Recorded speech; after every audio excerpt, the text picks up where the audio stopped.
Ladies and gentlemen, this is the YouTube channel vlog show of inspiration and realness. Also, this is the YouTube channel vlog show of positivity, personality, and fun. This is Eric Lima Shenanigans of 1977, and now the perpetrator of these shenanigans, Big Beefy E himself from his Big Beefy Man Cave in New Bedford, Massachusetts, Mr. Shenanigans himself, and the two-time Chilling 3000 2022 End of the Year Awards winner, Eric M. Lima. Thank you very much, Mr. Announcer, sir. Well, hello there, everyone. Welcome to yet another episode of Eric Lima Shenanigans of 1977, episode 859 of the show. What's going on, everybody? Hope you guys are having a very good Tuesday. 2:10 p.m., September the 12th, 2023, and a brand new week already starting wrestling. We're going to get into this. But before we do that, I want to thank a new subscriber to the channel, Tiffany Green. Thank you for tuning in. Thank you for subscribing. And welcome to my crazy world of Eric Lima of Shenanigans. That's right. Tiffany Green, welcome and thank you for your subscription. And I do appreciate your support. Met her in the Bofa and Sofa's live chat. I think it was over a year ago. But now, and we became good friends. Good friends on Facebook. We liked some football, some sports, and also some wrestling. But however, speaking of wrestling, let's get right into it, shall we? Monday Night Raw. Whoa, we're going to have a little bit of fun with this one. Alrighty. Alright, here we go. Jey Uso, main event. Jey Uso kicked off Monday Night Raw. He's about to address the crowd in Norfolk, Virginia. And Kevin Owens comes out and says, hey, I know how you feel. Listen, I've been there before, man. But there's some people, I still can't trust you, though. And everything else with the history of the bloodline. But then the Judgment Day comes out, starts running their mouths a little bit. And they say, hey... And they say, hey, Jey Uso, we want you to join us, and but then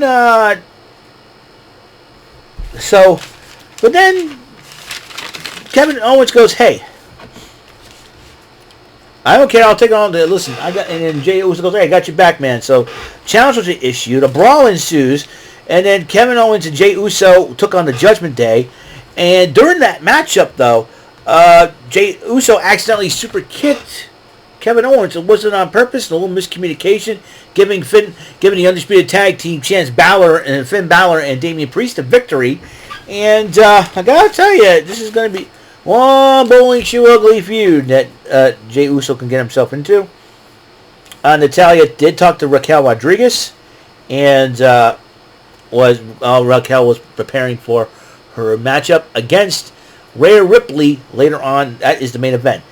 Meanwhile, Jey Uso tried to apologize to KO. KO was very upset with him at this point. We'll find another bloodline. Go. The Judgment Day's there. Forgive me. Oh, my back's been a little itchy today. So Imperium was arriving in style, dressed in nice three-piece suits, probably custom-made European cloth or something like that. Don't know.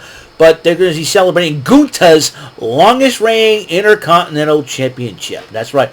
As Gunther is officially the longest reigning Intercontinental Champion in WWE history, surpassing the Honky Tonk Man.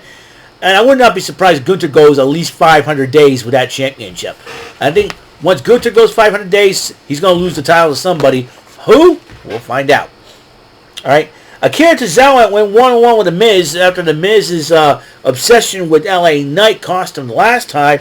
But The Miz, after 3 skull-crushing finales, defeated Akira Tozawa. Possibly a message said because coming this Friday night, he'll be taking on LA Knight in a rematch from Payback.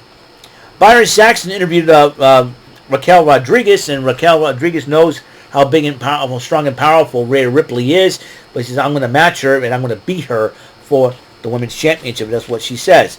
Meanwhile, the lovely Jackie Redmond, I like Jackie Redmond, my new favorite interviewer on Monday Night Raw, interviews Shayna Baszler, but Chelsea Green interrupts her. He says, my partner's not medically clear, I need a partner, and Shayna Baszler's not too crazy about that until, and Piper Niven just interrupted Chelsea Green, Grace Melt, and she goes, medically cleared. Smart. If I were Chelsea Green, she's like, oh, we're talking about you. Right, Chelsea. Listen, Piper Niven wants to be a champion. She's a tag team champion. Get used to it, Chelsea. So the Intercontinental Championship celebration with the Imperium, as Gunther was, and then she says, and Gunther says that the people who have held the title before him did nothing. What? Hey, Gunther, you forget the Intercontinental title match between Bret the Hitman Hart and the British Bulldog back in Wembley Stadium back in 1992, SummerSlam in 92? You forgot about that? How about Roddy Piper? You disrespect all those legends? Man, Gunther, I was going to respect you and all, but you decided, unbelievable, right? But Chad Gable interrupts Gunther, but he said, when I saw my little girl, my oldest daughter, Briella, cry, that kind of struck a chord with me.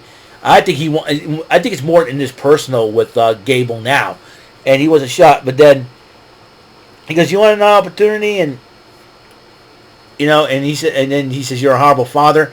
That was it. Gable's had enough. Started punching Gunther, and then Ludwig Kaiser and Giovanni Vinci were jumping him. Otis came down to the ring. He's fighting everybody there. And then the Alpha Academy had to go for a while till Gunther gets back, and then Tommaso Ciampa with a steel chair. Looks like Tommaso Ciampa wants a shot at the Intercontinental title. I think Tommaso Ciampa would make a great Intercontinental champion. And believe me, Gunther, you want to fight, Tommaso Ciampa could be your huckleberry. So anyways, chases him off. Xavier Woods had a word with Drew McIntyre, and then in the early afternoon, but then he says, how about you and I have a match with him? What happens to you ain't going to be no accident. As you noticed that Matt Riddle was not there. There's something going on with Riddle as far as I think, I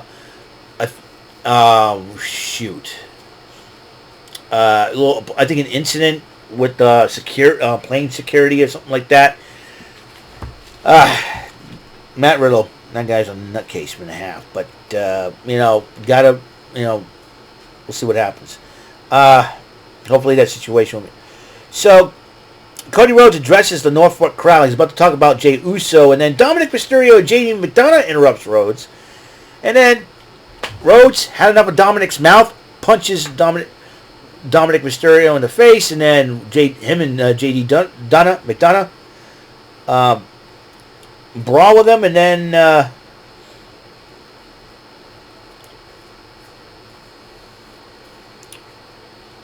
and before that, Xavier Woods had a matchup with Drew McIntyre. Drew McIntyre did pick up the victory, by the way. And then after the brawl, Cody Rhodes stands tall as JD McDonough and Dominic Mysterio decided to retreat, hopefully to regroup. Let's see what happens. Speaking of Jey Uso, once again, Jey Uso's been the center of attention as of late. McIntyre did talk to him, and then Jey Uso goes, how about this, you and me next week? Yeet. So, Jey Uso and Drew McIntyre, that's going to be a barn burner brawl. Shayna Baszler took on Chelsea Green one-on-one, and Shayna Baszler with the Kirifuda clutch, no problems there. But Piper never decided to brawl with Baszler until Zoe Stark decided to even the score. Zoe Stark and Shayna Baszler would be an interesting team, to say the least. I mean, Zoe Stark's learned from Trish Stratus. I think she's got a lot of respect for Shayna Baszler, as Baszler earned, and she's earned Baszler's respect. So these two hook it up as a tag team, they could be a very, very dangerous team. You got to remember now, Zoe Stark is a former NXT Women's Tag Team Champion. So bear that in mind. As we go along with that storyline. Meanwhile, Shinsuke Nakamura addresses Seth Rollins and basically still wants Rollins' title. Rollins decided to come out and respond to Nakamura, calls him out, and then Nakamura's music was being played, but then in the back, Nakamura was beating up on Ricochet. He goes, I'll get you title, but not right now. Shinsuke Nakamura has been playing some mind games. I think only a matter of time.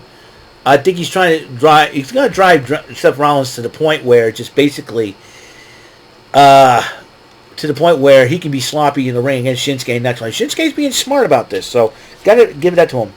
Meanwhile, Jey Uso, who's got a lot on his mind, a lot on his plate, and then Finn Balor goes, wait a minute, I come in peace, man. Everybody's a fan of yours. Going to Rhea Ripley. For real. So I think now Finn Balor's trying to convince Jey Uso to join the Judgment Day. If he joins the Judgment Day, that will make him a whole lot stronger. You can try to get JD McDonough in there. Now Jey Uso, I think the Judgment Day's influence is getting really, really crazy. So, 6-man tag team matchup: Tommaso Ciampa and Alpha Academy versus the Imperium. And Chad Gable and Tommaso. Chad Gable made Giovanni Vinci tap out to give an Alpha Academy and Tommaso Ciampa the victory, while Ciampa got the Intercontinental Champ Gunther in that Gargano escape hold there. So looks like he picked up a little things from Johnny Gargano. Judgment Day was talking about Jey Uso, and he said, "Hey, listen, if he wants to join us, it's up to him. Well, right now we got bigger fish to fry." But then Tiffany Stratton was in Adam Pearce complaining about, because Adam Pearce has got a contract in hand, and Tiffany Stratton's complaining, goes, "Where's Becky?" Becky shows up, and Adam Pearce goes, "Look at the contract." Shawn Michaels went over it, so Becky Lynch says she's going to go down to NXT tonight. NXT Women's title on the line. Becky Lynch signed the contract, and then Tiffany Stratton counters with a rebuttal saying, "I'll keep the title. It ain't going anywhere." She signs the contract. It's official. So the contract signing went without any brawls. So this is going to be very interesting tonight. Becky Lynch challenging Tiffany Stratton. Now, bear in mind, though, Becky Lynch has never worn the NXT Women's Championship. If Becky Lynch wins the title here tonight, she'll be known as Grand Slam Bex once again. She'll be joining Sasha Banks. Bayley was the first one to do it, then Sasha Banks. And I do believe in Charlotte now, and Asuka. I think Becky will be the 5th woman to capture the Grand Slam Championship, if I'm not mistaken. Because Bayley was the first one to do it, then Sasha Banks. Asuka was the 3rd woman to do it. Charlotte did it. And now, if Becky Lynch wins the NXT Women's Championship, all 4 original 4 horsewomen of the WWE would have been Grand Slam champions. Think about it. 3 of the 4 horsewomen of the WWE have held the Grand Slam Championship. Becky Lynch wins the NXT title tonight. All 4 horsewomen will be Grand Slam champions. The only person outside of that crew, 4 horsewoman crew, Asuka has done it as well. So that will be very interesting for sure. Now the women's world title on the line. Rhea Ripley and Raquel Rodriguez. Now this is crazy. This matchup was great, but this was a heck of a matchup. They went back and forth. Raquel Rodriguez had the match won, though. Here's the deal. She did her Tejana Bomb on Rhea Ripley on the apron, the ring apron. She pushes Rhea Ripley back in the ring. As she's about to go into the ring to finish off Rhea Ripley, a big woman came down, grabbed Raquel Rodriguez, and when I saw her face, my jaw dropped. Of all people to return last night, that's right. We heard rumors about this lady returning. I didn't think it would be this soon. Nia Jax has returned to the WWE. Samoan drops Raquel Rodriguez, throws her back in the ring. Rhea Ripley hits the riptide. She retains the title. So, you remember my idea? I said a certain someone will probably come in. If Rhea retains the title, a certain someone would come in, and Rhea's chances of being women's champion would walk the plank. I was hinting at Kairi Sane making a return. But, however, throw that out the window now. Kairi Sane is still returning, but I don't think she's going to go on Raw. I think she's going to go to SmackDown. And and a lot of people are saying that with Asuka and Io facing each other in 2 weeks, this could be a week from this Friday. That matchup, we could see Kairi Sane getting involved like Nia Jax did last night. Who knows for sure? So if you think about it now, and then after Rhea Ripley was like questioning Nia Jax, I thought Nia Jax would join up with the Judgment Day. That would make him even more dangerous. But then Nia Jax headbutts Rhea Ripley, and then sets her up, banzai drop, smacks Rhea Ripley across the face. I'm going, Nia Jax wants the title. So here's what we got here. Okay, here's what we got here. Rhea Ripley, the champion. Raquel Rodriguez, she's going to have something to deal with Nia Jax. and Nia Jax. You know what I call that? Big beefy babes bumping beef. Say that 5 times, man. You got, or Biggie calls like the big hoss fights, big meaty men slapping meat when he was a dream match between him and Goldberg or something like that. Or big meaty man slapping meat, or I don't know, big beefy babes bumping beef. That would be because you look at Raquel Rodriguez and and Rhea Ripley. They've been hitting the gym with the and they got beef on their muscles on their legs, and they're both pretty tall and very powerful. And you got Nia Jax, who I heard she's lost some weight too, and she's also in training. So I'm thinking, and with her girth and size, so I either call that one, I was going to call it big meaty maiden slapping meat. That I don't know, big beefy babes bumping beef, or big meaty maiden slapping meat. Maidens, maidens I really don't. I'm going to get in trouble for this one anyways. Everybody like, what? Hashtag that quickly. Write that one down. Yeah. So Nia Jax returning. My jaw just dropped, and I thought we would never see Nia Jax in the WWE again. It looks like.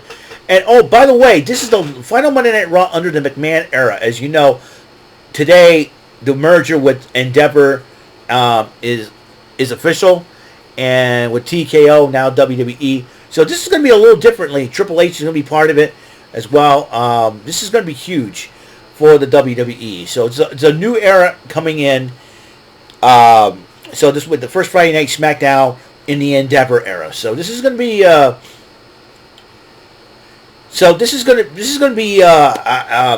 new thing. So we'll see what happens, and I just can't believe that Nia Jax is back. I'm just shocked. Don't know about you guys, but I am totally shocked. And just totally verklempt, man. So tonight, huge championship matchup. Once again, Tiffany Stratton to defend against Becky Lynch. My question is, will Trish Stratus get involved in this one? Or is Trish Stratus going to move on? That's the interesting question. Because Tiffany Stratton can benefit from Trish Stratus, seriously.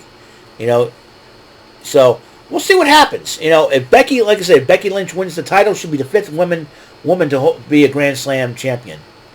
Because and all 4 horsewomen in the all four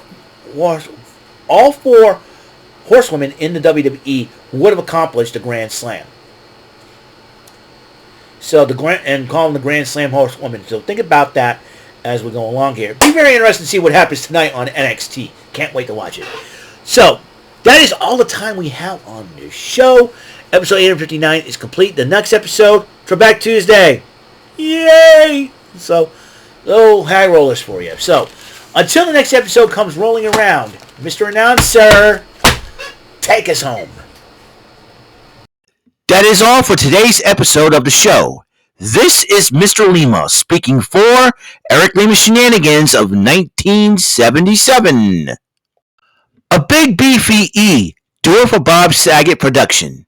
And in association with A Sweet Bowl for Raving Dingleberries Telepictures and Distribution. Thank you for watching another great episode of Eric Lima Shenanigans of 1977. Until the next episode, goodbye for now.